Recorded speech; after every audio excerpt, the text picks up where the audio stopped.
Dear student, आइए इस video में हम लोग प्री बोर्ड क्वेश्चन पेपर को सोल्व करते हैं। यह जो क्वेश्चन पेपर लिया गया है DAV school cantt road Khagaul Patna का है। तो पूरा डीएवी का प्री बोर्ड एग्जामिनेशन 22 फरवरी का था। ठीक है, उस एग्जामिनेशन का हम पेपर को सोल्व करेंगे। ठीक है, उसमें से मोस्टली क्वेश्चन जो पूछा गया है वो आपको सिंपल पेपर से ही क्वेश्चन पूछा गया है। ठीक है, तो इस तरह के आप लोग प्री बोर्ड क्वेश्चन को सोल्व कर लेंगे तो आपको एनुअल एग्जाम में, टर्म 2 एग्जाम में आपका बहुत ही हेल्प मिलेगा। ठीक है, तो आइए हम लोग सारे क्वेश्चन को सोल्व करते हैं और किस टाइप का क्वेश्चन पूछा गया था, कौन क्वेश्चन कितने मार्क्स के पूछे गए हैं, सारे इस वीडियो में हम लोग देखेंगे। ठीक है, ये आपका डीएवी का प्री बोर्ड एग्जामिनेशन का पेपर है। ठीक है, समझ रहे हैं। आपको पता है कि ये आपको मैक्सिमम मार्क्स कितना 40 मार्क्स के थे और क्वेश्चन हर एक सेक्शन में पहले ही पता ही होगा सिंपल पेपर में कि 3 सेक्शन में डिवाइड था एबीसी में, जिसके इंटरनल चॉइस दिए हुए थे। तो यहाँ से क्वेश्चन स्टार्ट करते हैं सोल्व करना। पहले देखिए इस तरह के पहले बता देता हूँ क्वेश्चन किस तरह के पूछे गए थे। देखिए यहाँ पे सेक्शन ए में पूछा गया था क्वेश्चन आपका कि द लेंथ ऑफ कॉमन कोड two intersecting circles is 30 centimetre if the diameter of these two circles are 50 centimeter and 34 centimeter, then calculate the distance between their center। ये क्वेश्चन आपको बनाना है। ठीक है, सेकंड आपको क्वेश्चन इस तरह दिया था, which term of progression is इतना, is the first negative term. ठीक है, उसके बाद एपी से क्वेश्चन पूछा गया था, फाइंड द वैल्यू ऑफ के, ये आपका क्वाड्रेटिक इक्वेशन से क्वेश्चन पूछा गया है। फोर्थ नंबर जो क्वेश्चन पूछा गया है वो आपका सैंपल पेपर का क्वेश्चन है। ठीक है, जो कि सीबीएसई बोर्ड ने रिलीज किया है। ठीक है, तो ये क्वेश्चन 4 नंबर वही पूछा है। 5 नंबर भी क्वेश्चन इसी वही पूछा गया है आपको जो सैंपल पेपर में है वो। और ये सारे क्वेश्चन का सोल्यूशन हमारे चैनल पे मिल जाएगा, मैं डाल दिया हूँ, आप वहाँ से जाके आपका इसका सोल्यूशन देख सकते हैं। 6 नंबर भी क्वेश्चन वही पूछा गया है और भी वही बोर्ड का ही क्वेश्चन पेपर है। ठीक है, 7 नंबर अलग क्वेश्चन पूछा गया है कंस्ट्रक्ट करने के लिए, मैं ये बताऊंगा क्वेश्चन को। 8 नंबर क्वेश्चन जो है, 8 नंबर भी क्वेश्चन जो है आपका ये सैंपल पेपर का ही क्वेश्चन है, तो 8 नंबर भी आपको वहां से जाके देख सकते हैं। ओके, 9th नंबर क्वेश्चन आपका अलग पूछा है, तो 9th नंबर को हम लोग सोल्व करेंगे। ठीक है, चलिए उसके बाद क्वेश्चन देख लेते हैं। और अभी मैं बताता हूँ कौन कौन सा प्री बोर्ड का ही क्वेश्चन दे दिया गया है। और 10th नंबर भी क्वेश्चन जो कि प्री बोर्ड का ही सैंपल पेपर का ही दे दिया है जो बोर्ड ने जारी की है। ठीक है, 11 नंबर क्वेश्चन सेक्शन सी का 11 नंबर क्वेश्चन अलग पूछा है, मैं सोल्व कराऊंगा इसको। 12 नंबर क्वेश्चन जो है आपका बोर्ड का ही क्वेश्चन दिया गया है, 12 और 13। ठीक है, 12, 13 और या 14 भी आपका क्वेश्चन हूबहू आपका क्या देखिए, ये पुशअप वाला क्वेश्चन जो दिया हुआ था, यहाँ से पुशअप वाला 13 नंबर पुशअप और fresh fast and excessive AP का क्वेश्चन दिया था जो कि आपका सिंपल पेपर में मिल जाएगा। ओके, और 14 नंबर क्वेश्चन जो था एक गार्ड वाला ट्रिगोमेट्री का फॉर्म में जो था गार्ड जो था, ये भी क्वेश्चन आपको सिंपल पेपर का ही दिया हुआ है। ठीक है, स्टैंडर्ड सिंपल पेपर का सारे क्वेश्चन ये दिया हुआ है और एक क्वेश्चन भी जो है वो स्टैंडर्ड पेपर का ही है। ठीक है, तो चलिए स्टार्ट करते हैं। पहला जो क्वेश्चन नहीं पूछा है उस सारे क्वेश्चन को हम लोग सोल्व कर लेते हैं। ठीक है, पहला नंबर क्वेश्चन यहाँ पे क्या था, यहाँ देख लेते हैं फिर से। The length of the common कोड of two intersecting circle is 30 centimetre. पहले सबसे पहले आप क्या कर लेते हैं, फिगर बना लेते हैं हम लोग, उसके बाद क्वेश्चन को सोल्व कर लेते हैं। ठीक है,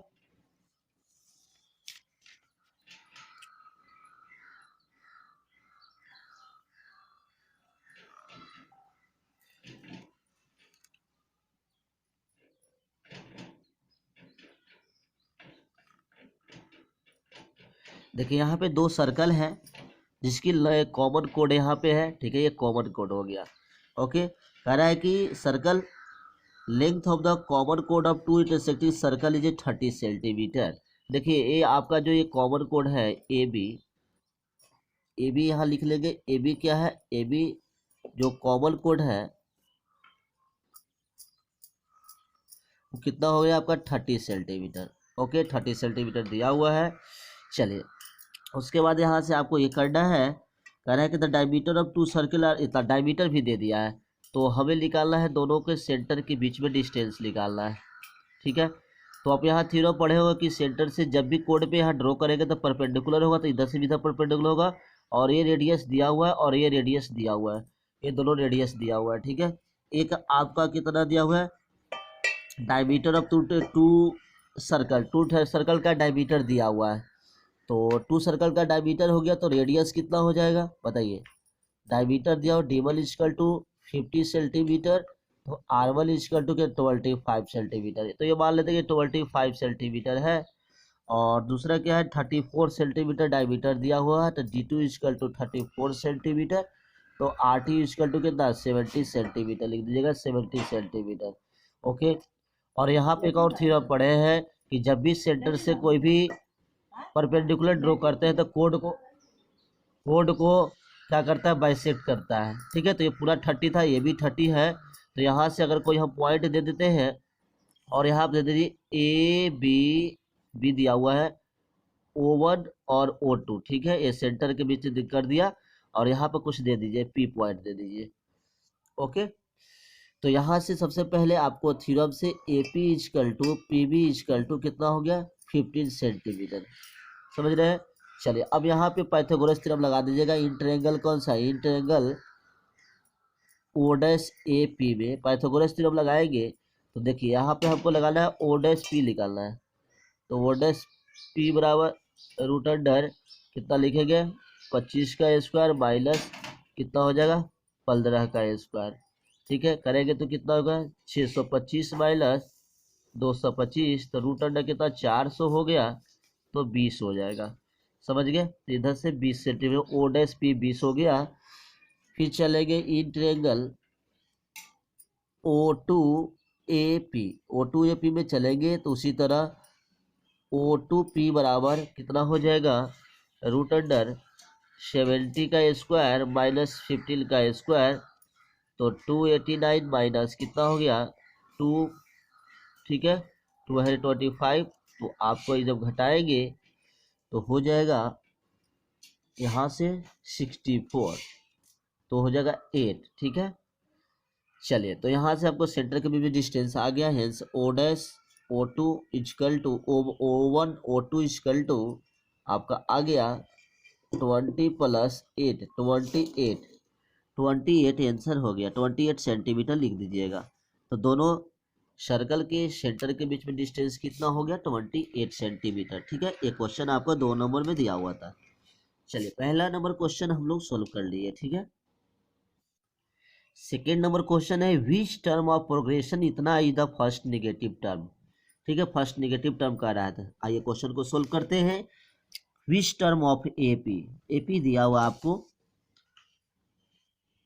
सेकेंड नंबर गिवन एपी कितना है आपका 19, 18 1/5, 72/5 डॉट डॉट। कह रहा है कि विच term of first is negative. तो लेट कर लेते हैं, लेट nth टर्म भी फर्स्ट नेगेटिव। ठीक है, फर्स्ट नेगेटिव, nth टर्म भी फर्स्ट नेगेटिव। ठीक है, तो सबसे पहले ए निकाल लेते हैं। ए कितना हो जाएगा 19, फर्स्ट टर्म में 19 हो गया, और कॉमन डिफरेंस मीन्स से उसको जो सिंपल डी कहते हैं, डी हो जाएगा 18 15 माइनस 9। इसको जब सोल्व करेंगे तो हो जाएगा, तो 91/5 हो गया। ठीक है, 91/5 हो गया। 18 5 जा 91 माइनस 90। ठीक है, इसको जब सोल्व करेंगे तो 91 माइनस 95/5 तो हो जाएगा -4/5। ठीक है, कॉमन डिफरेंस आपका -4/5 हो गया। ओके।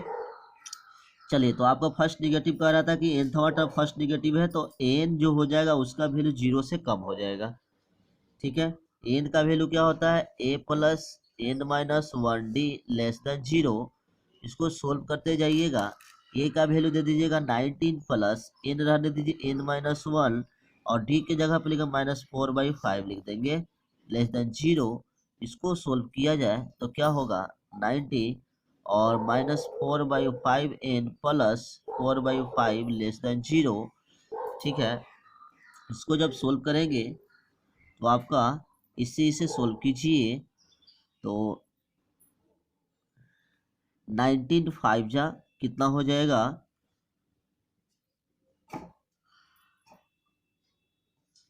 95। ठीक है, तो 95 plus 4/5 minus 4/5 in less than 0। तो यहाँ से आपका मिल जाएगा 99/5, और इधर जाएगा तो ऐसे लिख सकते हैं आप 4/5n। ठीक है, 5 से 5 कट गया, तो यहाँ से आपका मिल जाएगा 99 लेस देन 4n। तो n जो हो गया यहाँ से कर सकते हैं 99/4 लेस देन n। ठीक है, अब इसको हम कम्प्लीटली पूरी तरह से काटेंगे तो कितना हो जाएगा, 4 से 99 को डिवाइड करो तो 4 दूनी 8, 1 9,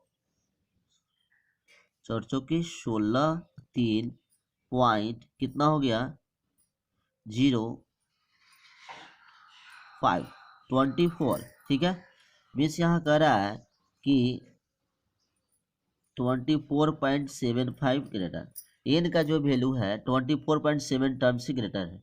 तो आपको पता है कि इसको हम लोग होल नंबर में लेना है, 24th टर्म या 24 से ज़्यादा कर रहा है, तो हेंस फर्स्ट नेगेटिव टर्म जो हो जाएगा 25वां टर्म हो जाएगा, हेंस 25th टर्म भी फर्स्ट नेगेटिव, क्या हो जाएगा फर्स्ट नेगेटिव। समझ रहे हैं, गुड। चलिए दूसरा नंबर भी क्वेश्चन कंप्लीट हो गया। इसी में और क्वेश्चन दिया हुआ था, the 8 term of AP is 17 and 40 term of is 29, find is common difference. और भी क्वेश्चन दिया, दोनों में से कोई एक ऑप्शन है, आप बना सकते हैं। देखिए और भी क्वेश्चन में बना देता हूँ, और में जो दिया हुआ है वो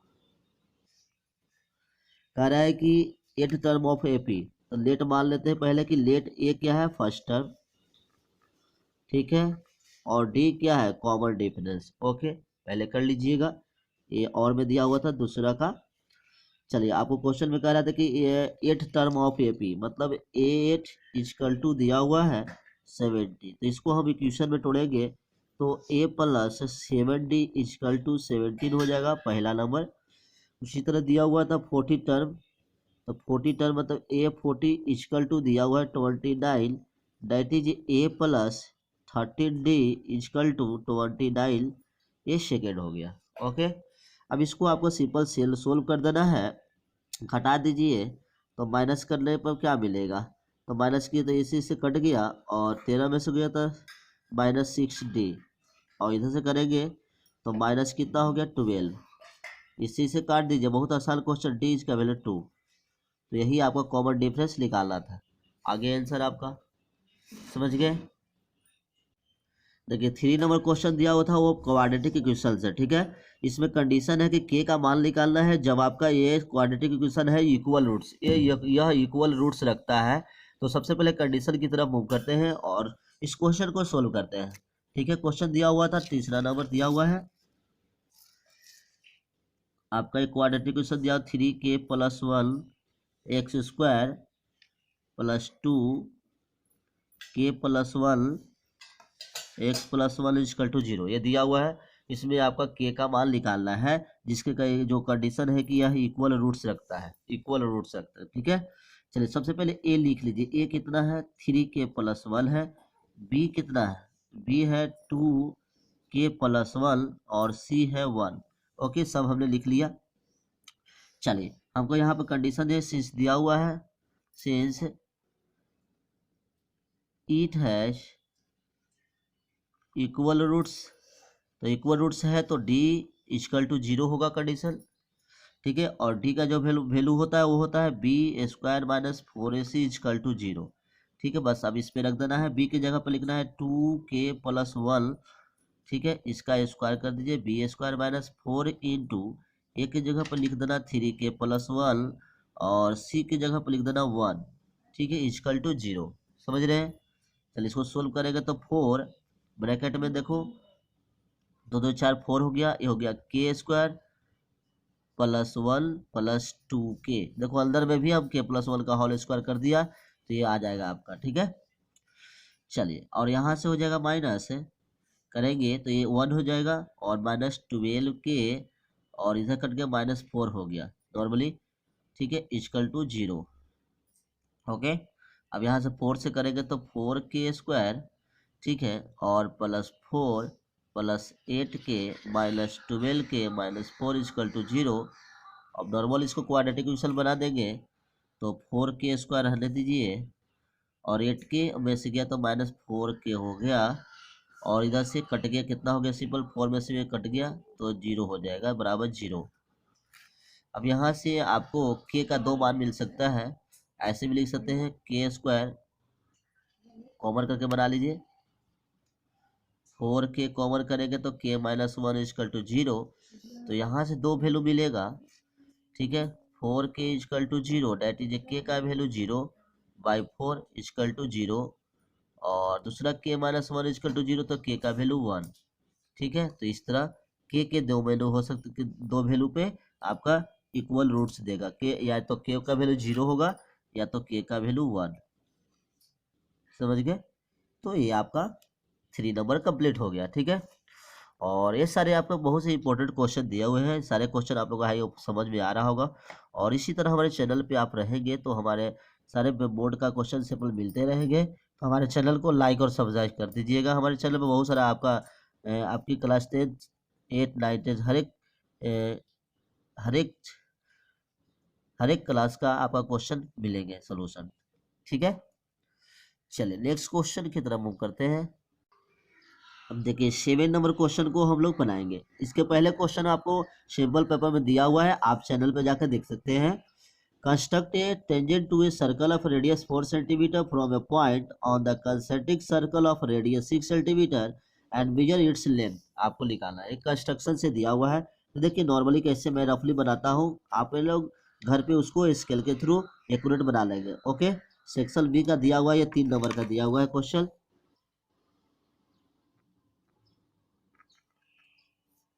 आपको कह रहा है कि 2 कंसेंट्रिक सर्कल है, तो सबसे पहले आपको क्या करना है, एक 4 सेंटीमीटर का फर्स्ट स्टेप में आपको क्या 4 सेंटीमीटर का एक क्या करना है, एक सर्कल बना लेना है।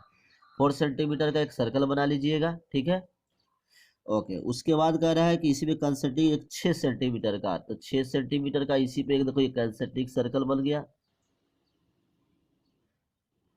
इस तरह बना लीजिएगा, 2 सर्कल बना लिए। अब यहाँ पे कह रहा है कि from a point of concentric circle construct tangent to a circle of radius. इस पे टेंजेंट डालना है, स्मॉलर जो है, स्मॉलर सर्कल जो दिखाई दे रहा है इस पे आपको टेंजेंट डालना है। कहाँ से, किसी भी ये जो बिगर सर्कल है, कहीं भी बिगर सर्कल कोई भी पॉइंट से आपको क्या करना है, टेंजेंट ड्रॉ करना है।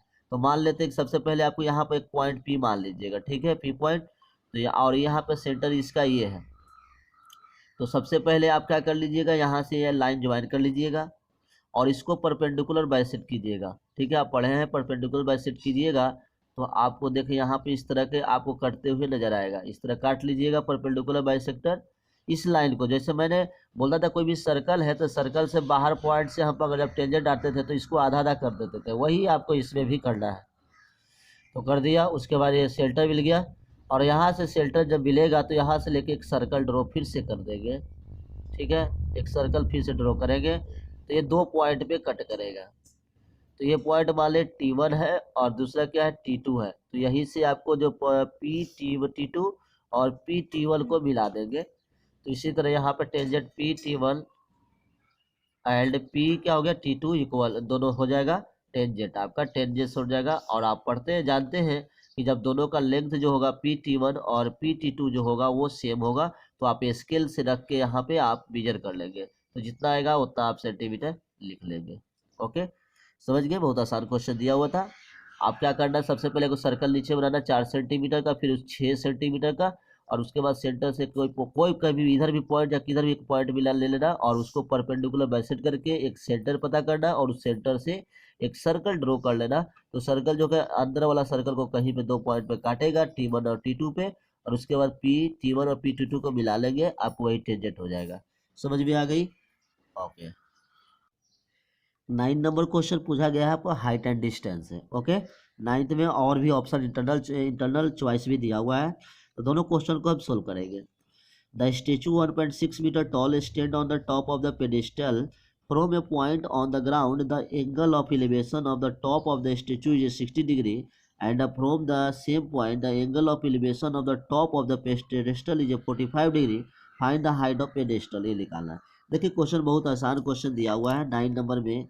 9 नंबर में आपको इस तरह सॉल्व करना है।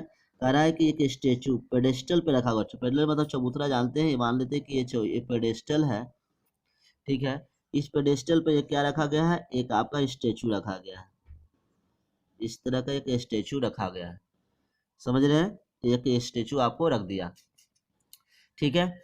उसके बाद कह रहा है कि यहाँ से किसी ग्राउंड के, कह रहा है कि स्टेचू 1.6 टॉल स्टैंड उतना पेडेस्टल, देखिए इसके लंबाई दिया हुआ 1.6 मीटर दिया हुआ है, ठीक है।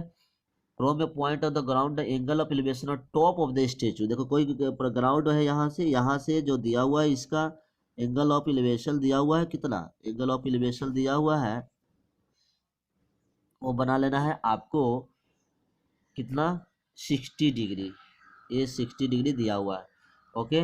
यहाँ पर क्वेश्चन में कह रहा है कि एंगल ऑफ एलिवेशन कितना है, top of the statue and from the same point angle of elevation top of the pedestal, देखो यहाँ पेडेस्टल का ये है टॉप, तो यहाँ से यही पॉइंट से पी पॉइंट से एक टॉप ऑफ पेडेस्टल जो यहाँ पे है, इसकी जो है एंगल एलिवेशन है 45 डिग्री है।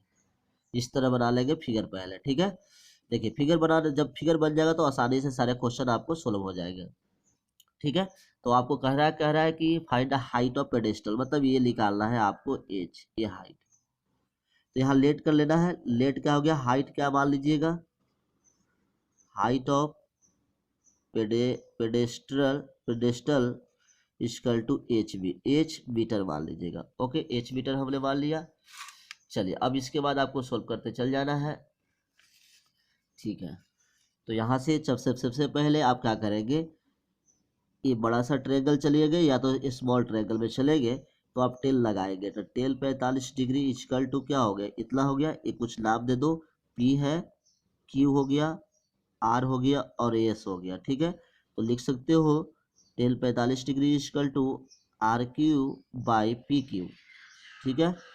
तो आर क्यू एच हो गया, और पी क्यू भी आपको नहीं पता है, पी क्यू छोड़ दीजिए, और टेल 45 का वैल्यू कितना होता है, 1 होता है, तो 1 equal to H by P Q, that is P Q भी क्या हो गया, एच के इक्वल हो गया, ठीक है। ये भी या यही भी आपका एच इक्वल हो गया। अब चलते हैं सेकंड आपको किस ट्रेगल में, अब चलते हैं ट्रेगल पी क्यू एस में, ये पी क्यू एस बड़ा सा दिखाई दे रहा है, इसमें चलिएगा, इसमें भी आपको क्या लगाना है, टेल लगा देना है, तो लगा दीजिए टेल 60 डिग्री इक्वल टू कितना हो जाएगा, क्यू एस बटा पी क्यू। अब क्यू एस की जगह पे आप क्या लिख सकते हो, क्यू एस की जगह पर लिख सकते हो एच प्लस 1.6, ठीक है, ये दोनों का सम है, और नीचे पी क्यू की जगह पे एच दे देंगे, और टेल 60 डिग्री का वैल्यू कितना होता है, टेल 60 डिग्री का √3 होता है, तो एच प्लस 1.6 बाई एच, ठीक है, ऐसे हो गया। चलिए अब इसको सोल्व कर देना है नॉर्मली, तो यहाँ लिखेंगे √3h is equal to H plus 1.6, और इधर ला के आएगा तो माइनस करेंगे तो एच घट जाएगा, तो एच कॉमन करने के बाद √3 माइनस 1 इजकल टू 1.6 हो गया। तो यहाँ से आपका √3 का वैल्यू अगर दिया हो, ठीक है, नहीं दिया हो तो आप रेशनलाइज कर लेंगे, H equal to 1.6 by √3 minus 1, ऐसे दिया हुआ है, इसको रेशनलाइज करोगे तो √3 प्लस 1 और नीचे √3 प्लस 1, तो कितना हो जाएगा 1.6, और ऊपर हो जाएगा √3 प्लस 1 बाई नीचे √3 ए माइनस बी और ए प्लस बी, तो क्या होगा ए स्क्वायर माइनस बी स्क्वायर, तो 3 में से 1 गया तो 2 हो गया, इसको काट दीजिएगा नॉर्मली, तो आपका फाइनली आंसर लिख देना, फाइनली आंसर क्या लिख दोगे, यहाँ पे लिख दोगे 0 पॉइंट कितना 0.8 √3 प्लस 1, ठीक है, ये आपका मीटर हो गया। अब हो सकता है √3 का वैल्यू अगर दे देंगे, √3 का वैल्यू 1.73 होता है 2 करीब, तो इसको लिख सकते हैं 0.1 गुने 1.73 लिखेंगे तो 2.732 हो जाएगा, और इसको इंटू कर देंगे 2.72 में 8 से, तो 8 दूनी 16, 8 24, 1 25, 2 8 7 56 और 2 58, और 8 दूनी 16 5 21, ठीक है, ये हो गया। तो आपका हो जाएगा यहाँ से 1 2 3 4, ठीक है, तो 4 डेसिमल है, तो 4 को हो जाएगा तो 2.1856 मीटर, तो यही आपका पेडेस्टल का हाइट आ गया। समझ गए क्वेश्चन को? ओके। इसी में और क्वेश्चन दिया था कि from the point 36 metre above the surface of lake. ठीक है, ये मान लेते कि ये सरफेस ऑफ लेक है, इसके एभव कह रहा है कि इसके एभव 36 मीटर 36 मीटर का above the surface lake the angle of elevation of bird, angle of elevation of bird from the point 36 above the surface of lake, the angle of elevation of bird is above to 30 degree. ठीक है, 30 degree. यहाँ पर मान लो चिड़िया उड़ रहा है जिसका आपको क्या है, एंगल ऑफ एलिवेशन क्या 30 डिग्री दिया हुआ है। ठीक है, and angle of depression of its image is in the water of lake is इतना। ठीक है, तो एंगल ऑफ एलिवेशन कहीं सरफेस से आपका दिया हुआ है कितना 30 डिग्री। ठीक है, और एंगल ऑफ डिप्रेशन कितना दिया हुआ है, एंगल ऑफ डिप्रेशन जो इमेज का दिया हुआ है। ठीक है, angle of depression is observe in water 60 degree दिया हुआ है। Find the actual height of the bird from the surface of the lake. ठीक है, actual height of the bird बताना है। समझ गए? यहाँ पे कह रहा था कि from the point the surface of lake the lake, sorry ये फिगर थोड़ा सा ऐसे नहीं बनाना है।